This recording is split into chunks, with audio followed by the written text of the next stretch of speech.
bonjour à tous, ici Adrien. Aujourd'hui dans cette vidéo, on va parler sauvegarde, on va parler Vim et on va répondre à une problématique bien particulière qui est la suivante. Comment restaurer un fichier dans une machine virtuelle Linux? Oui, on va restaurer un seul fichier, pas toute la machine virtuelle. Ça, on peut en avoir besoin si on administre une machine virtuelle et puis qu'on supprime un fichier par erreur ou qu'on modifie un fichier puis qu'on se dit oh mince, la modification que j'ai faite c'est pas terrible, je voudrais retrouver mon fichier tel qu'il était hier. Donc on va pouvoir le faire.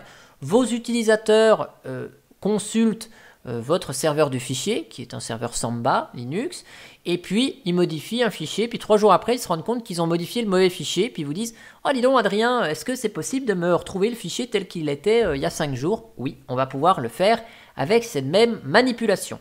Donc si vous voulez en savoir plus sur Vim, je vous renvoie vers la vidéo que je vous ai publiée fin décembre 2020 où on a exploré le site vim.com et vu sur le papier les fonctionnalités de Vim, les solutions supportées. On a fait même un petit comparatif entre la version Community et la version complète Vim Backup and Replication.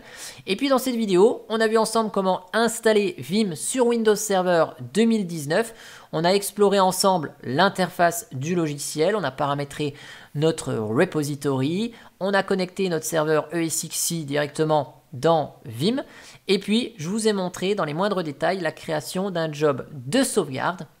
Je vous ai expliqué toutes les options qui étaient nécessaires, ici, tout en détail, ok. Et puis je vous ai même lancé le backup Windows pour que vous voyez à quoi ressemblait l'exécution d'un job de sauvegarde dans Vim. Mais là, on va s'occuper de restaurer un fichier. Alors pour restaurer un fichier, eh ben, on va en supprimer un sur un serveur. Donc là, je me connecte sur le SRV LAMP 01. Et puis, je vais aller dans Boot et puis je vais supprimer le fichier vmlinux 4.18. Bah oui, ça sert à rien ce fichier. Puis après, je me dis, oh, mince, c'est le fichier qui contient le noyau Linux. Et donc, si je redémarre ma machine, eh ben, elle ne va pas redémarrer. Donc maintenant, on va restaurer notre fichier vmlinux 4.18. Hein, il est plus présent ici. Donc, on va voir ensemble comment restaurer tout ça. Donc, avec Vim, on a effectué les sauvegardes et tous les paramétrages via la console. Et bien, pour restaurer, ce sera pareil.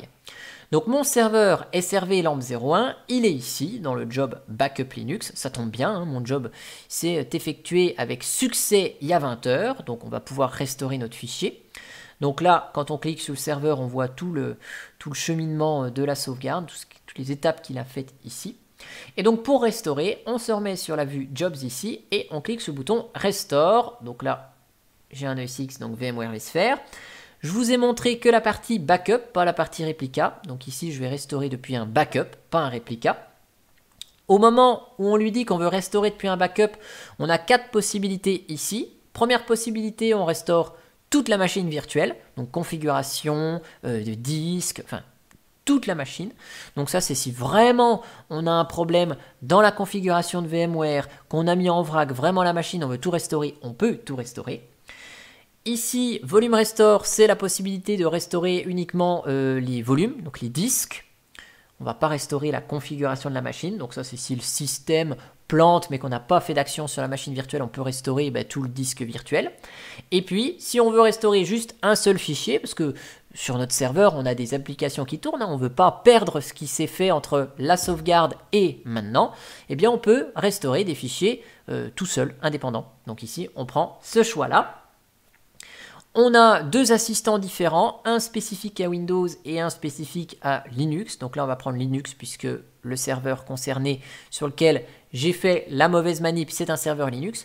Et on va voir que l'assistant qui se lance, en fait, il est spécifique à Linux puisque la copie du fichier depuis la sauvegarde va se faire à travers SSH. Et avec Windows, c'est un autre mécanisme. Donc chaque assistant gère différemment la restauration. Donc là, on va sélectionner la machine virtuelle concernée, donc elle est dans Backup Linux ici, ma SRV LAMP 01. Donc là, on voit à travers l'assistant l'ensemble des backups. Dans chacun des backups, on voit les machines virtuelles sauvegardées, on voit la date du dernier point de restauration et on voit le nombre de points de restauration que contient ce job pour cette machine virtuelle-là. Donc là, il y en a 11. Je fais suivant. Là, j'ai mis en œuvre les sauvegardes dans la vidéo enregistrée le 23 décembre, donc j'ai des sauvegardes que depuis le 23. j'ai dit que j'en gardais 30 des points de sauvegarde. Donc là, depuis le 23, il n'y a pas eu 30 points de sauvegarde. Donc j'ai que ça en historique. Mais vous voyez, je peux restaurer soit le fichier depuis la dernière sauvegarde, soit depuis une sauvegarde qui est présente ici. Donc là, je peux retrouver le fichier tel qu'il était sur la machine il y a 5 jours. Donc pendant la sauvegarde du lundi 28 décembre 2020 à minuit 30. Donc je peux restaurer depuis une sauvegarde full, depuis un incrémental, enfin je peux restaurer depuis ce que je veux. Donc là je vais prendre celui-ci par exemple. On peut mettre une raison à la restauration, erreur du sysadmin par exemple, ok. Next. Et donc ici on va renseigner les informations sur l'exécution de l'appliance. Donc Vim, pour restaurer un fichier, qu'est-ce qu'il va faire? Il va ouvrir la sauvegarde sous forme d'appliance, donc il a besoin de SX pour monter l'appliance. Il va lancer l'appliance qui sera connecté au réseau, et puis il va restaurer le fichier à travers un SCP, enfin une copie via SSH, dans le cadre de Linux. Donc il faut lui dire sur quel serveur il va lancer l'appliance. Donc ici c'est mon serveur ESX de la maison. Et puis on peut préciser aussi sur quel réseau l'appliance s'exécute. Donc là on voit qu'on a plusieurs réseaux qui sont disponibles, tous ceux qu'on a sur le ESX. Et donc vu que mon SRV LAMP 01 il est sur le VLAN 121, je vais mettre VLAN 121, ça évitera de solliciter le routeur pendant la phase de restauration puisqu'on change de réseau. Et si sur notre réseau, on n'a pas de serveur DHCP, puisque l'appliance sera lancée, mais elle a besoin de réseau pour restaurer en SSH, on peut lui définir manuellement une adresse IP. Ici, je vais laisser en DHCP. Donc, je clique sur OK. Et je clique sur Finish. Et ici, l'assistant va se lancer et il va me créer l'appliance sur VMware. Donc, je vais me connecter rapidement sur le SX, ici. Et vous allez voir ce qui va se passer sur le SX. Dans les tâches récentes, donc là on a la liste des machines virtuelles, vous voyez, hop, et là, hop, Vim FLR arrive ici. Donc vous voyez, c'est initié par l'utilisateur Vim, puisque dans l'installation de Vim, j'ai dit que toutes les actions faites par Vim devaient être créées par l'utilisateur Vim qui est créé sur le serveur ESXi. Hein. Comme ça, au moins, on sait que c'est une action en provenance de Vim. On n'a pas du root partout. On voit ici donc qu'il a créé cette appliance, qu'il l'a enregistrée dans VMware et puis qu'il l'a allumée. Donc vous voyez, cette appliance, elle est ici. Et donc, elle va choper une adresse IP. Et là, la restauration, elle va se faire donc non plus via les outils VMware, mais on va toujours rester dans les outils de Vim. Et là, qu'est-ce qu'on voit? Une fois que l'appliance est lancée, eh bien, ça nous lance une sorte d'explorateur de fichiers. Et on voit que c'est bien notre serveur SRV LAMP 01, ici. La sauvegarde, c'est celle d'il y a 5 jours, donc celle de minuit 30 le 28 décembre 2020. Et donc là, j'ai la possibilité de naviguer dans l'arborescence. Et donc, je vais dans boot, ici, /boot, et qu'est-ce que je vois? Je vois mon fichier vmlinux 4.18.0, celui que j'ai supprimé, là, juste avant.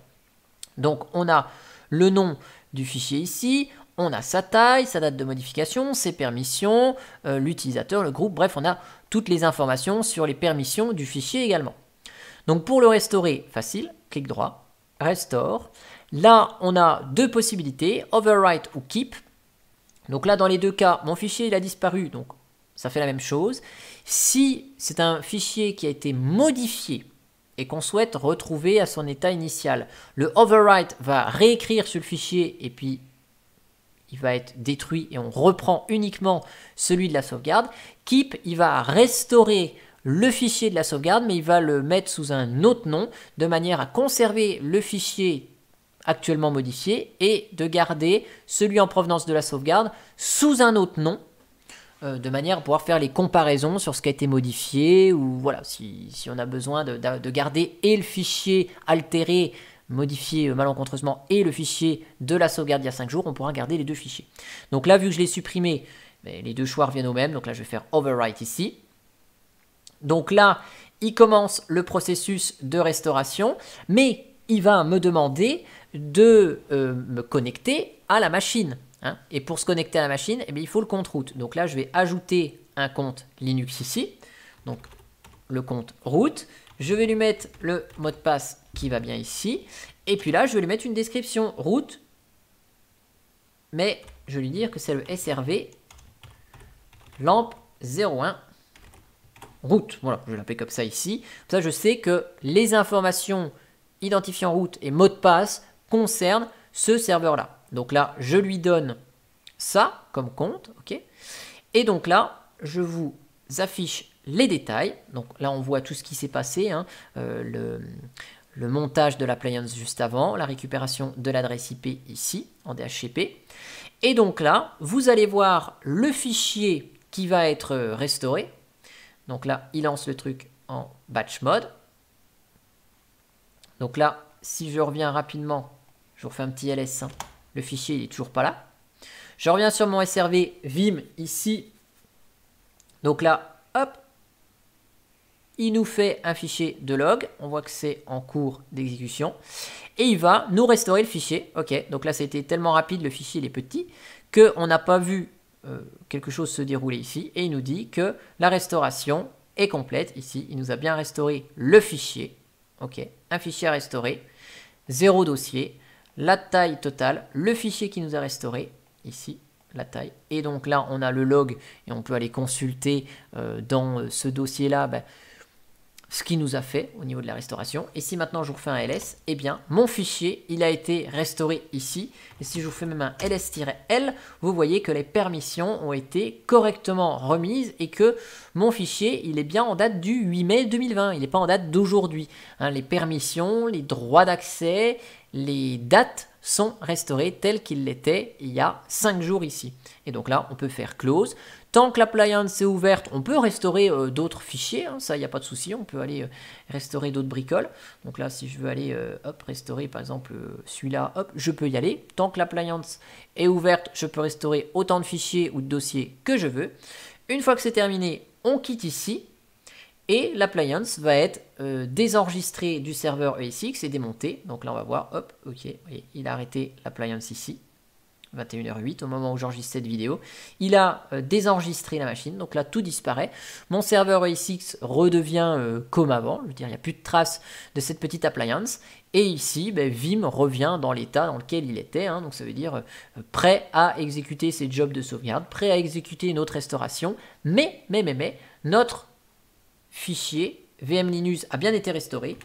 Et donc, si je vous fais un reboot du serveur, eh bien, on va voir qu'il redémarre sans aucun souci. Hein. J'ai supprimé mon fichier, mais on va voir que la machine redémarre très bien. Hop, je vais me reconnecter en console ici. On n'a pas eu le temps de voir le grub. Et vous voyez, ma machine, elle redémarre bien. Mon noyau Linux que j'avais supprimé est bien restauré. Et il est bel et bien fonctionnel ici, puisque ma machine, elle redémarre. OK. Et donc là, la mission est accomplie avec succès avec Vim. En tout cas, j'espère que cette vidéo sur la restauration de fichiers avec Vim Backup and Replication vous aura plu. Et moi, je vous dis à bientôt pour une prochaine vidéo. Allez, ciao, ciao!